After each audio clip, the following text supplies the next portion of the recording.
Projective identification and its types and examples.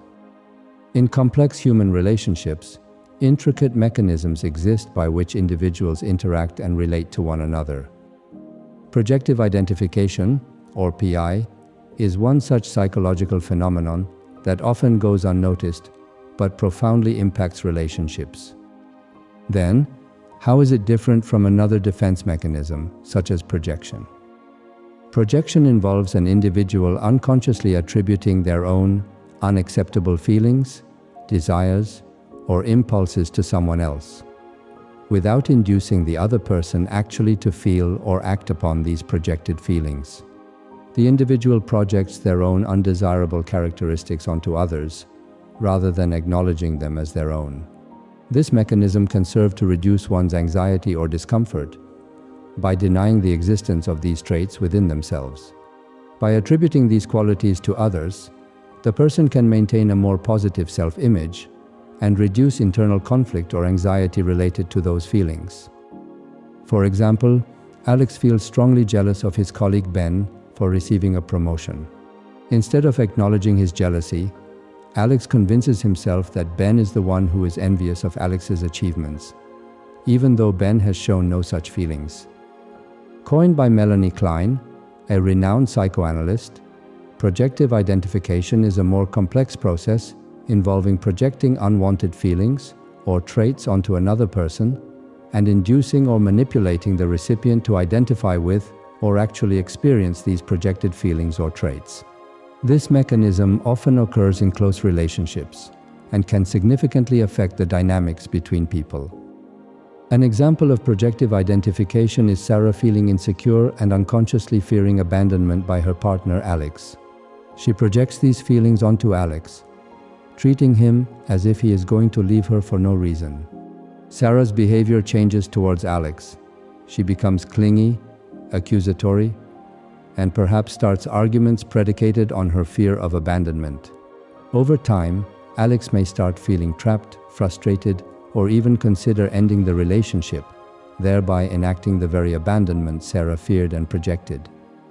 Unlike simple projection, the recipient starts to feel or behave in ways that align with the projected content, often creating a self-fulfilling prophecy.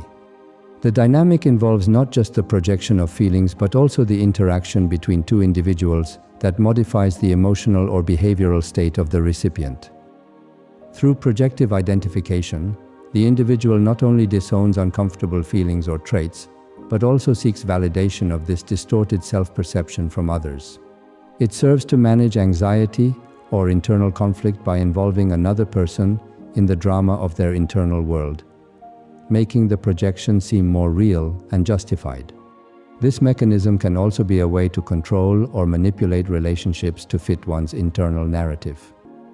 The projective identification process can take various forms, positive and negative, and has the potential to either strengthen or strain relationships. Let me briefly describe each type of projective identification, their definitions, and examples of how they may manifest in relationships. 1. Fear-based PI.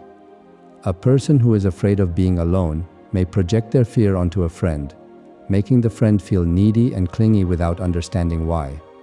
Alex avoids making decisions because of a deep fear of failure. By constantly asking Sam for advice, Sam starts feeling anxious about making decisions too, mirroring Alex's fear. 2.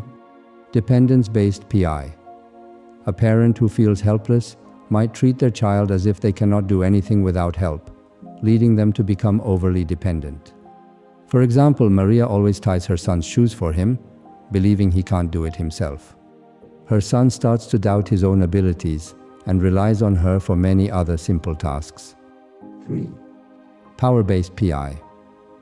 A boss who feels insecure about their authority might overexercise their power over employees, causing an employee to feel powerless or overly submissive.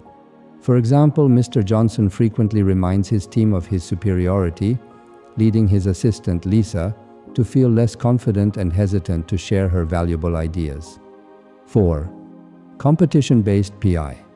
A competitive sibling might see their brother or sister as a rival in all things, leading to the sibling feeling the need to compete constantly. An example is Tom always brags about his achievements to his sister, making her feel like she has to prove her worth by competing with him, even when it's unnecessary. 5. Rebellion-based PI. A parent who expects rebellion from their teenager might treat them suspiciously, causing the teenager to act out more. An example is believing his daughter will rebel. Derek imposes strict rules and monitors her closely, which leads her to rebel even more to assert her independence. 6. Codependence-based PI. A couple might project their need for constant support onto each other, making each feel that they can't function without the other. An example is Jamie and Alex reassuring each other's neediness by constantly checking in and avoiding independent activities, fostering a cycle of codependency. 7. Insecurity-based PI. A friend who feels insecure might project these feelings onto another, causing the other friend to question their own worth. For example, Sarah often talks down about her appearance in front of Emma, leading Emma to scrutinize her own looks more critically. 8. Anger and hostility-based PI. A person angry at themselves might provoke others to be angry at them, validating their self-directed hostility. An example is that Kevin criticizes his colleagues harshly, sparking arguments and hostility that mirror his internal self-criticism.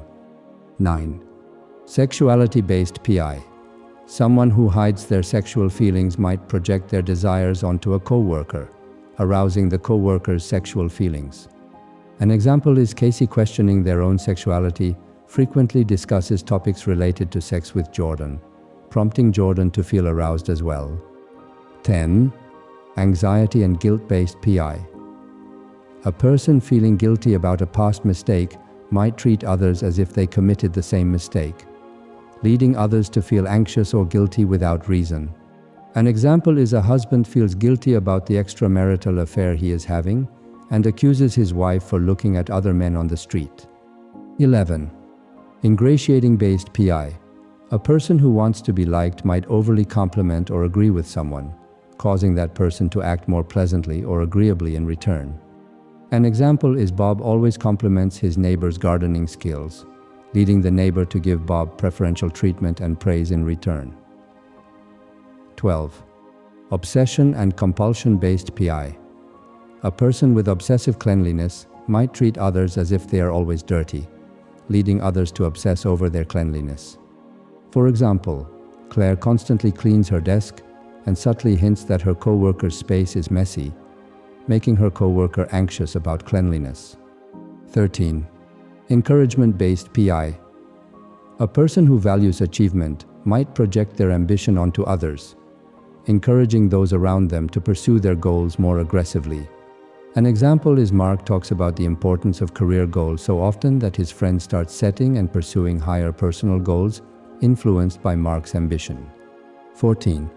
Freedom-based PI. Someone who values independence might project this onto others, encouraging them to seek more freedom in their actions and decisions.